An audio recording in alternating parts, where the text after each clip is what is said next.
You gotta believe. Knicks in 7, baby, 7. Take note.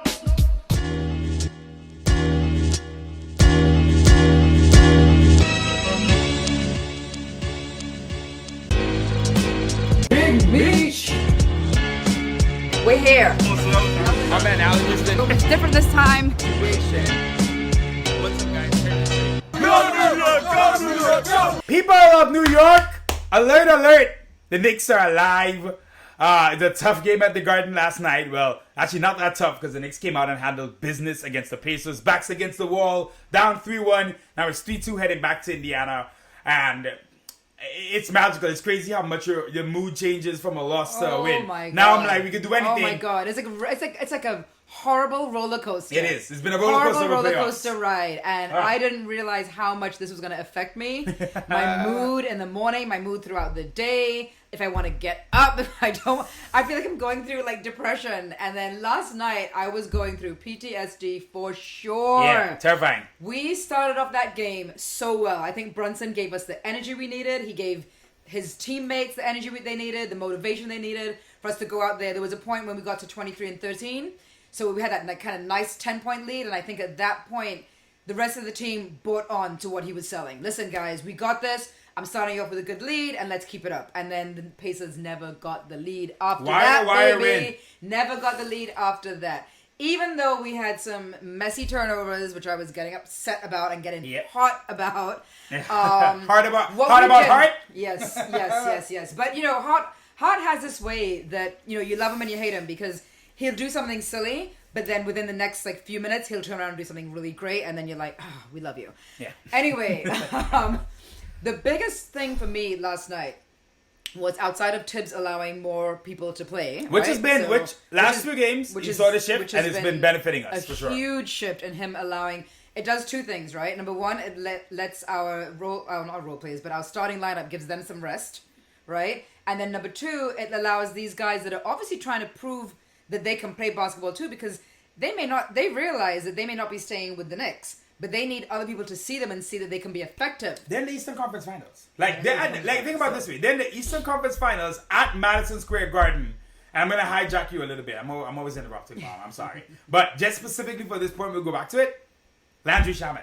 Yes. Now, yes. And we saw him I'm going to hijack you back. Go. We saw Landry Shamet during the regular season come on, and Tibbs was giving him like a little, let's say 5 to 7 minutes, and he was coming on and scoring back-to-back threes, so he's hot like that. And I got pissed last night when he came on, scored, and then we took him off. Yeah, and I was like, no, why? Leave him in. Leave him in till we realize, okay, well, he's not hot anymore. Then let him sit down. Let him play. Anyway, his energy last night. Listen, someone tweeted something on Twitter. I can't remember what it is now. I'm sorry, but he said, I was discussing how, you know, Landry's energy is kind of throwing Haliburton off a little bit, right? And what he said is that Landry is making Haliburton pre-react.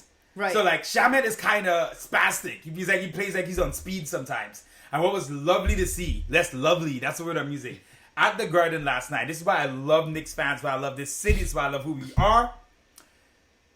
We appreciate things that aren't just scoring. Yes. Landry Shamet had 5 points last night. You would have sworn he had 15. Yes. What other arena in the NBA is giving a role player a standing ovation, chant, everything for 5 points? Landry Shamet. That moment, just watching that build up, right? He's playing great defense on TJ McConnell, playing great defense on Tyrese Haliburton, pressuring the ball, getting excited. Remember, he made that play in Indiana in Game 3 against Obi, where Obi kind of backed him down the post. He got an offensive foul, and Landry screamed at the bench like, yeah. Then Obi was talking some shit to Landry after. Yes, I remember that. But that energy, you know what I mean? That little spark, a new player off the bench making an impact. It was great to see. And Landry, even though it was limited minutes, it wasn't a lot of basketball being played. He had a couple of shots that he needed to. But that energy was the spark, and he's been seeing it. Dylan Wright, he's been doing it as well.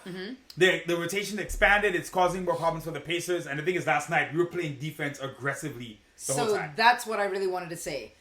We played defense so well that what we did was we made their points harder for them to score. Even if they scored. So the thing is, here's the deal. They're an offensive team. They are going to score. You cannot stop them from scoring. They're going to score. They're going to make their threes, even though towards the end we got really lucky with them not hitting some of their threes. Yep. They're going to make their threes. They're going to get to the basket. They're going to score.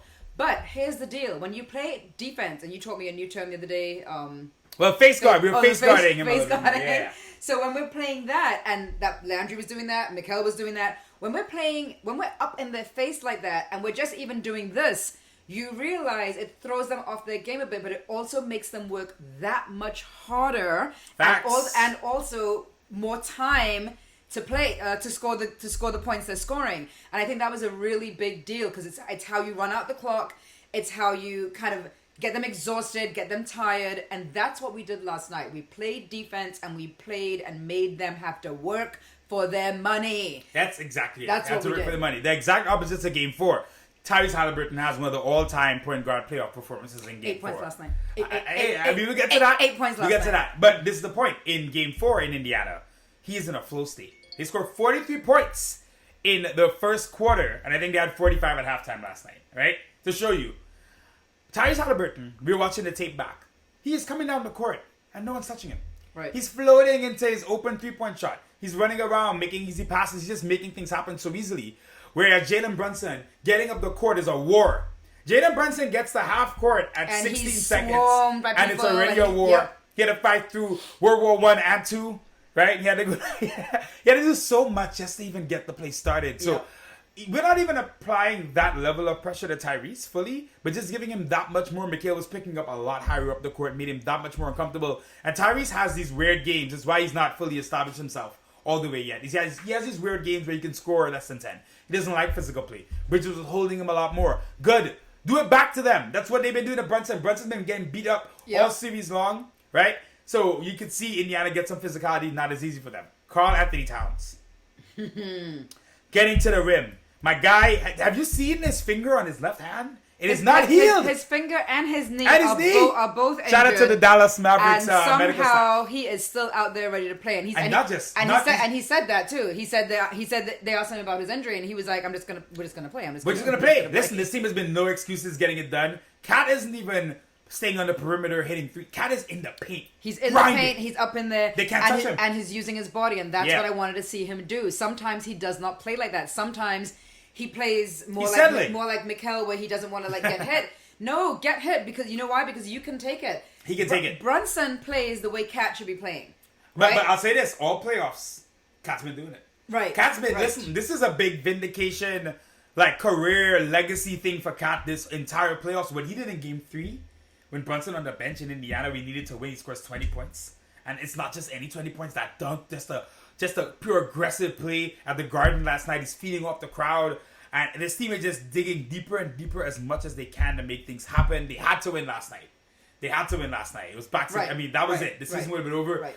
Listen, we've been through a lot of pain, right? We were there last year when Maxey had to come back, right? We were there in Game 7 when things fell apart. OG with the hamstring came out after a couple plays. Brunson breaks his hand. We were there when Indiana won in Game 7 on our court. We were there when Tyrese Haliburton did that in Game 1. We were there years ago when LeBron James was bottle flipping for the Cleveland Cavs. Went to the last minute to get embarrassed. Going into last night, we wanted to go. We were going back and forth, but part of us, it didn't feel great going into the game, right? We were kind of a little bit worried about what fight we were going to see. They answered the call. The defense was the best we've seen all series. Indiana scores 94 points kept them under 100. First time in the playoffs. Yep. Right, and the lowest point total in the playoffs, in the whole playoffs so far, was 100 a couple of games ago against us, 94. Right. So the whole debate coming into this series was over the game every other day. How will the Knicks manage? Will they be able to keep up? Going into Game 6, our guys are looking good, and they're getting hurt. It's not like they're just they're good because it's easy. Right. They're getting hit, they're getting hurt, they're hanging in there, and we're looking fresh. And the bench is helping as well. So what is our game plan going into Game 6? Because obviously, one of the reasons we did not want to go to the game yesterday, by the way, was we were like, if Indiana wins this game they get their trophy and their whole big celebratory thing happening on our Garden floor, we would have left, first of all, before that even happened. But just the fact of knowing it was happening on our Garden floor, we felt sick about. Yeah. So, obviously, Indiana is going back to Indiana to win their Eastern Conference title. You know how their fans are going to be. Knicks fans are there too, so don't worry, we got Knicks fans there too. I'm not even watching the game tomorrow. Not because I don't want to, but because I'm going to a play that I got a last minute invitation from a very good friend. It wasn't a last minute invitation. It wasn't really a last minute. But needless to say, it's Othello, so I kind of have to go. It's Denzel! It's one of the last few shows. So I'm deciding how am I going to find out the score at the end of the game, because the play starts at 8, game starts at 8. It's 2.5 hours, so the game should be done by then. You might get me if it goes to overtime. If it goes to overtime. I'll say this. I'm trying to figure out, do I call him when I leave the theater to say, hey, like, what was, did we win or lose? Hey, Mom. Or do I... Mom, we got game 7. Or do I wait? Like, Yo, I don't know tell us in the comments what to she should do. This will be the first playoff game you have missed since 2013. Okay. I'm saying, the first playoff game you've not seen. And even in 2013, you actually would before that, because you saw every game in 2013 as well. So this will be the first playoff game you've missed in. I can't even go. Well, but remember, the Knicks weren't really making the playoffs. We know that. Listen, game 6 tomorrow night is going to be again, every game is like this now. The biggest game the Knicks have played in 25 years. Yep. It's going to be the hardest game they played. Mm-hmm. Indiana, especially after that last game. You see how they can play at home. They get excited with the crowd. Role players play better at home, so they're probably going to hit some more shots. Right. The Knicks are going to have to keep the defensive intensity high. What the Knicks can't do, most importantly, I love one thing Jalen's been saying, by the way. The whole playoff, Jalen's not been saying game by game. He's been saying the next quarter. He's literally been like the next quarter. So going into the next quarter, you can't give up 43 points that you did in game 1. Right. Right? Indiana came out hard in that game, and they rode that early start to the rest of the game. Yeah. Right? It ended up close. Some people have been saying, oh, they killed us in game. You look back at game. What was the final score? 130-121. Right? The end of the previous game. No, you look.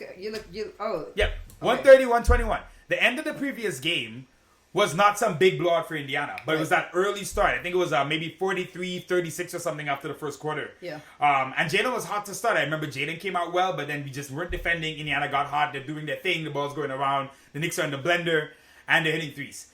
You have to make sure that you come out in game 6 and set the tone early that if they're scoring, they're getting fouled.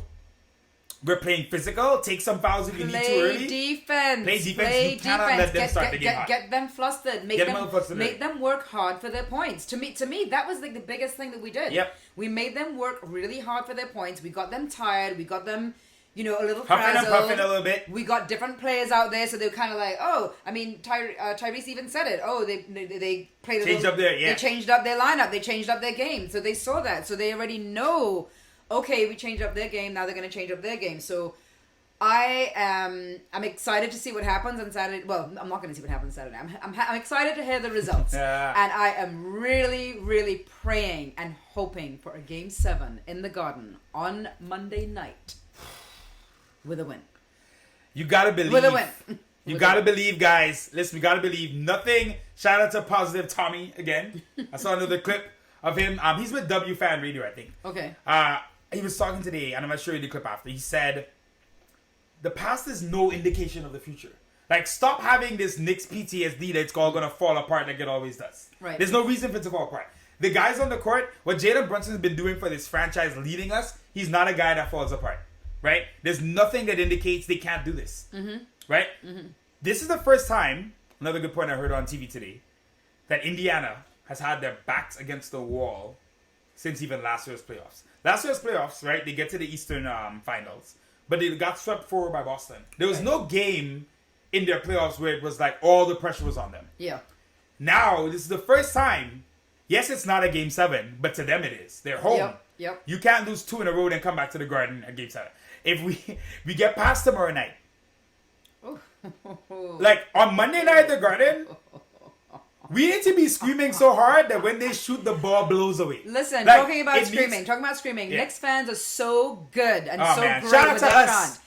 At the end of the game last night, coming towards the last few minutes, they were chanting Knicks and 7. Well, we were that day. We were all there. We were all there. We were all there. But that kind of chant, just it's not a negative chant, which sometimes they want to do the F Trae Young or F Tyrese. It wasn't negative. It was positive. It was for our guys.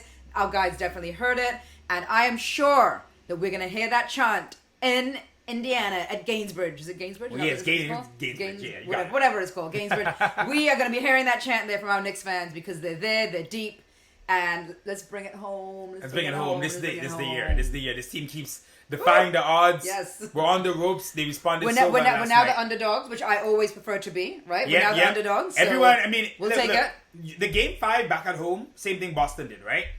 That's the one they say you're going to get. Yeah. When you go back to game 6 and that home team has a chance to close down their court, they're playing desperate too. It's going to be the most desperate game of the series on both ends.